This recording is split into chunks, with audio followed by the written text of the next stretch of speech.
En este video quisiera hablar sobre el costo de la deuda. Si ya vieron mi video sobre el costo del capital accionario, nosotros sabemos que para poder calcular el cost of equity, yo utilizo la fórmula del CAPM.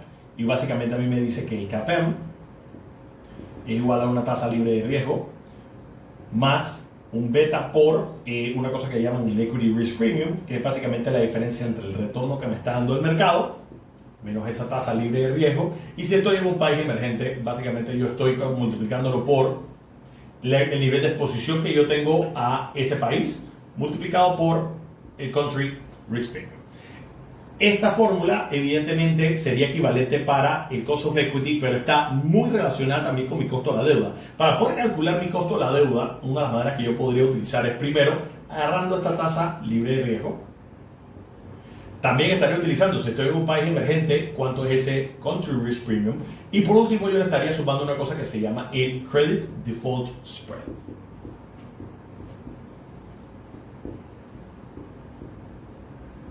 Entonces quisiera analizar esto parte por parte. Primero, ¿por qué utilizar la tasa libre de riesgo?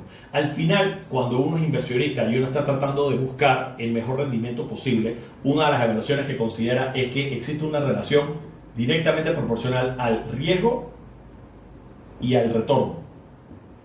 Es decir, si yo quisiera un retorno más alto, tengo que estar dispuesto a tener un riesgo mayor. Entonces, visto de otra manera, si yo quisiera compensarle a mi accionista o a mi inversionista con un riesgo alto, yo tengo que ofrecerle un mayor retorno. Recordemos que el risk-free rate o la tasa libre de riesgo no es que no está sujeta a ningún riesgo. Sí hay riesgo de inversión, sí hay riesgo inflacionario, pero no existe el riesgo de default o de no pago. Ahora, ¿cómo se calcula ese riesgo de default o no pago? Ese riesgo de default o no pago es precisamente lo que está tratando de calcular esto que se llama el Credit Default Spread. El Credit Default Spread es básicamente, yo podría tratar de asignarle un valor o un ranking a mi empresa dependiendo de diferentes indicadores. El día de hoy lo que yo voy a utilizar es esta tabla que están viendo a la derecha. Esa tabla la saqué de la base de datos de Aswat Damodaran, que básicamente hace estas cosas todos los años y es reconocido por tener este tipo de información. Si ya estaba hecha la información, simplemente lo tengo. Pero las calificadoras de riesgo, S&P, Standard & Poor's, Moody's y Fitch, evalúan diferentes maneras en que la empresa o que el país podría entrar en default. Entonces ven cosas como, por ejemplo, cuánto es el flujo de caja libre sobre la cantidad de pagos que tiene que hacer. Cuando uno, por ejemplo, tiene un préstamo, nosotros sabemos que en ese préstamo va a haber una letra y que esa letra tiene un componente de intereses y de principal. Yo podría simplemente ver, bueno, cuánto está generando esta empresa y cuánto es de diferencia entre eso y los intereses, cuánto es de eso y la letra. Uno de los más reconocidos es, por ejemplo, el EBIT entre el nivel de intereses. Ese se llama el índice de cobertura de intereses. ¿Por qué es el más utilizado? No necesariamente porque es el mejor, pero que es el más fácil de identificar. Estas dos son informaciones que uno puede ver en el estado de resultados. Uno podría, por ejemplo, también utilizar el EBITDA sobre los intereses. Y la razón por la cual uno quisiera utilizar esto, o inclusive podría utilizar el EBITDA sobre la suma de todas las letras, anuales o mensuales dependiendo del periodo. Y la razón por la cual tú quisieras hacer esto es porque nosotros sabemos que la depreciación y la amortización no son gastos que se hacen en efectivos. Eso simplemente es parte de un escudo tributario. O sea que eso yo se lo estaría agregando después de vuelta a mi NOPLAT para poder calcular el flujo de caja libre. Ahora, hay una cosa también importante. Yo no necesariamente tengo las letras disponibles en alguno de los estados financieros o en alguno de los reportes del estado financiero. Yo tendría que ir a las notas y entonces poder hacer un cálculo de cuántos son las letras. No necesariamente todos los estados financieros lo tienen explícito cuánto es la letra por cada banco, pero es una cosa que definitivamente se puede calcular, nada más que requiere un poco más de trabajo. Esta información ya de por sí la podemos encontrar simplemente en el estado de resultados. Y con esto podemos construir un ranking. Yo podría decir que una empresa que está por encima de 12.5 veces índice de cobertura, es decir, que por cada dólar de intereses hay 12.5 dólares de EBIT, yo soy una empresa que es considerada AAA. una empresa que yo tengo un riesgo de default bastante bajo, es decir, yo tengo un riesgo de no pago bajo. Entonces, el default spread, es decir, la diferencia entre esa tasa libre de riesgo y cuánto más tengo que dar de incentivo al inversionista para poder invertir en un bono que yo emita como empresa para tener deuda, es de solamente 0.63%. Es decir, si mi tasa libre de riesgo fuera 1 y yo quisiera emitir este bono en una empresa de un mercado maduro, simplemente tendría que ser ese 1% más el 0.63% y ese sería el costo de mi deuda. Si yo soy una empresa como Coca-Cola, podría estar teniendo ese tipo de rendimientos para mis bonos. Coca-Cola es considerada una empresa AAA y una empresa de muy bajo riesgo, por ende tiene acceso a deuda bastante barata. Ahora, ¿qué pasaría si ese no fuera el caso y yo fuese una empresa que tiene un nivel de riesgo alto? Digamos que mis intereses en relación a mi EBIT es bastante bajo y yo tengo pocos dólares para pagar de eso. Digamos que yo caigo en esta categoría, que yo solamente tengo $3 de EBIT por cada dólar de intereses. Para calcular mi flujo de caja, yo sé que conceptualmente tengo que pagar algo de CAPEX, tengo que tomar en consideración mi flujo de caja, porque de esos ingresos no necesariamente el 100% fue en efectivo. Yo puedo tener algunas cuentas por cobrar, no necesariamente podría decir que yo tuve que pagar todos mis gastos en efectivo, también podría decir que tengo algo de cuentas por pagar, pero definitivamente si solamente tengo $3 y tengo que pagar impuestos, tengo que ver cuánto tengo que pagar de principal, que no sé cuánto es necesariamente, ya está subiendo el nivel de riesgo de esta empresa. Y digamos, si entro en esta categoría, ya están viendo entonces que la tasa va aumentando en la medida de que ese índice de cobertura cae.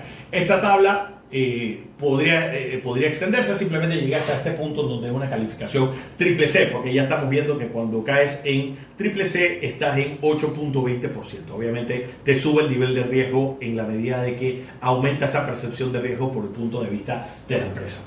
Ahora, esto es si estuviéramos en un mercado maduro, pero si estamos en un mercado emergente, yo tendría que agregarle a esta tasa libre de riesgo el Country Risk Premium. Si ya vieron mi video en el Cost of Equity o el costo del capital accionario, hay muchas maneras para medir el Cost of Equity, el Country Risk Premium. Podríamos usar los Credit Default Swap, que son instrumentos básicamente equivalentes a un seguro en el caso de que no haya un pago. Eso es un instrumento muy líquido que se mide todos los días. Uno simplemente podría buscar, digamos, si estamos hablando de Panamá, uno busca Credit Default Swaps para Panamá al plazo que esté interesado, 5 años o 10 años, y entonces ya podría ver cuánto es que está el mercado dando en seguros para eso. Entonces, si digamos, esta tasa era 1 y esta tasa era, digamos, me parece que había dicho que era W, que era de 2.4 o de 2.4, correcto. Ya tengo acá.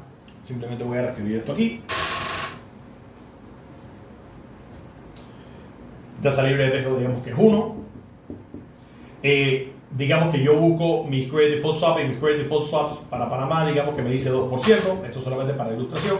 Y me está diciendo entonces que en esta calificación de riesgo yo tengo 2.4% de Credit Default Spread. Aquí ya básicamente podría calcular mi costo de deuda antes de impuestos es de 5.40%.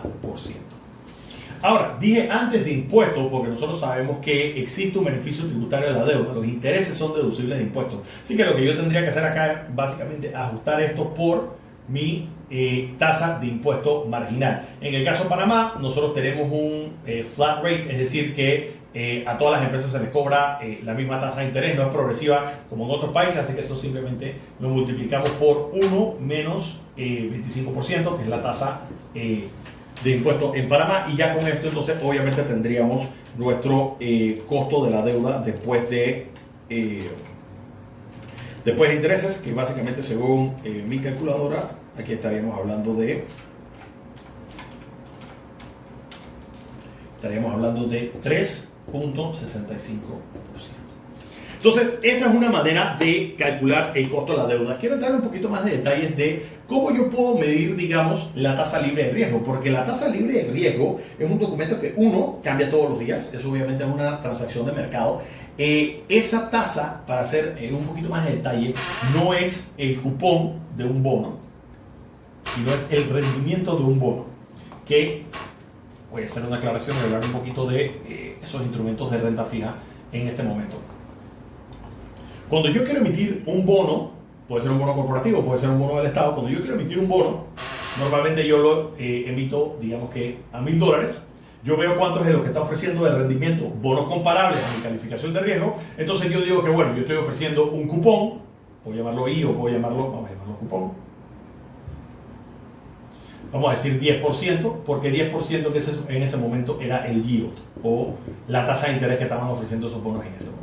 Ahora, digamos que las tasas cambian y ahora están ofreciendo que nuevos bonos que se están emitiendo están ofreciendo un rendimiento de 15%.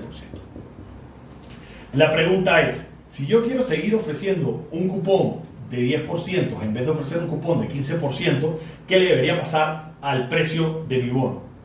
El precio de mi bono debería bajar, porque ¿por qué yo estaría pagando lo mismo que un bono nuevo emitido que debería estar dando un rendimiento de 15%, pero me está dando un rendimiento de 10%? La única manera de que yo pueda venderlo es que yo ese bono lo venda por debajo del precio del mercado. Siempre va a haber una relación inversa entre el precio de un bono y la tasa de interés.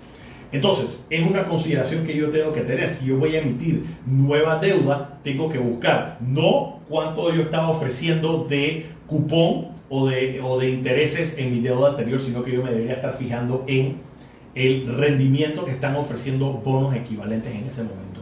Esto es lo que nosotros estaríamos llamando como el market value of debt. Cuando estamos haciendo análisis, siempre hay tal vez una equivocación que cometen muchas personas y lo que buscan es el valor en el libro, el book value. Y esto es un tema netamente contable. El valor en libros es diferente al valor de mercado de la deuda, porque digamos que yo tengo deudas con 3 bancos. Yo tengo banco 1, banco B y tengo, digamos, banco C. Yo tengo 3 bancos, cada uno me está dando una tasa diferente. Entonces digamos que en este banco la tasa fue 7%, en este banco la tasa fue 8% y en este banco la tasa fue 5%. ¿Cuál de esos debería ser realmente mi costo de la deuda? Sería muy fácil pensar, bueno, el costo de la deuda debería ser, digamos, 5% porque esa fue la última deuda que yo saqué. O si, por ejemplo, alguien está siendo conservador, dice, no, es que mi deuda debería ser, el costo de la deuda debería ser 8% porque es el más alto. Ninguna de esas respuestas está exactamente correcta. Lo que yo debería evaluar es, si yo fuese a un banco nuevo, vamos a llamarlo Banco Alfa, si yo fuera a un banco nuevo, ¿cuánto sería la tasa de cost of debt o de costo de la deuda que ese banco me estaría poniendo? Y lo que ese banco haría es, uno, medir el rendimiento de cuánto está ofreciendo un instrumento equivalente en ese momento en el mercado. Estaría buscando cuánto sería mi credit default spread o mi ranking, y entonces en base a eso calcular. Así que independientemente de cuánto es mi valor en libro, yo siempre debería estar diciendo cuál es mi costo marginal de la deuda. Si yo fuese a emitir deuda nueva, cuánto me estaría costando esa deuda. Así que yo debería estar buscando el rendimiento. Hay otra consideración. Hay una relación entre el plazo de la deuda y la tasa de interés. Normalmente nosotros tenemos una cosa que se llama liquidity preference, es decir, que yo prefiero el hecho de que yo voy a tener que esperar un plazo más largo, digamos que T es tiempo y que I es la tasa de interés. Si yo tengo que esperar más tiempo, yo debería compensar ese tiempo o esa iliquidez con una tasa más alta, que digamos si yo tengo un instrumento de más corto plazo, yo estaría pidiendo una tasa de interés más baja. Eso es lo que se llama liquidity preference, y esto que yo acabo de dibujar es lo que nosotros llamamos el yield curve o la curva de rendimiento.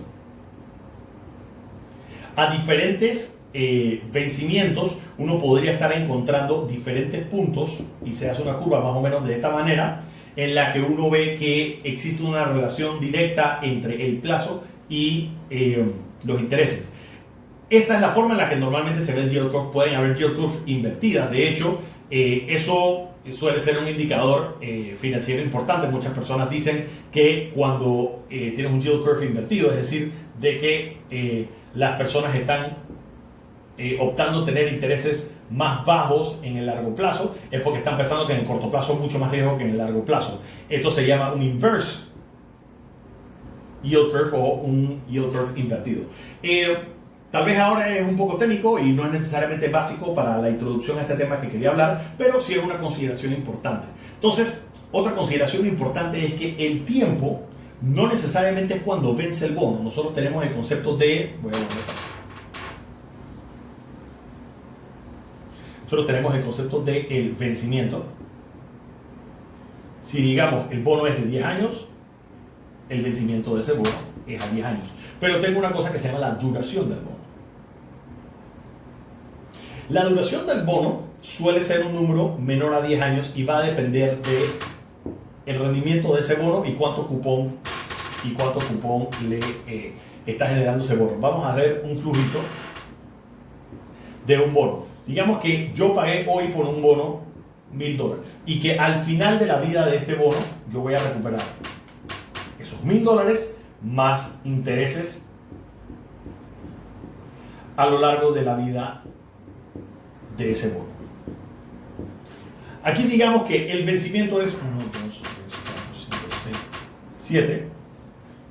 Aquí el vencimiento de este bono es, digamos, en 7 periodos, pero la duración de este bono es menor. ¿Por qué es menor? El hecho de que yo estoy recibiendo estos intereses antes de recibir los $1,000 de vuelta, significa que el valor que yo estoy recuperando va a hacer que ese bono realmente se recupere en menos de 7 años. Sí, yo voy a recibir este principal, que es el componente más alto en el último momento, que lo recibo en el vencimiento. Sin embargo, yo estoy recuperando parte de esos $1,000 a través de estos intereses que estoy teniendo en el tiempo. Entonces, la duración realmente es la mejor métrica que yo debería ver para calcular cuál es esa tasa de interés. Si yo busco mi yield curve y yo calculo que yo tengo una duración de 8, yo no debería buscar un bono que vence en 8 años, sino un bono que tiene una duración de 8 años y utilizar ese, digamos que es este punto que está acá, 8 años de duración. Esa debería ser la tasa de referencia que yo debería estar utilizando,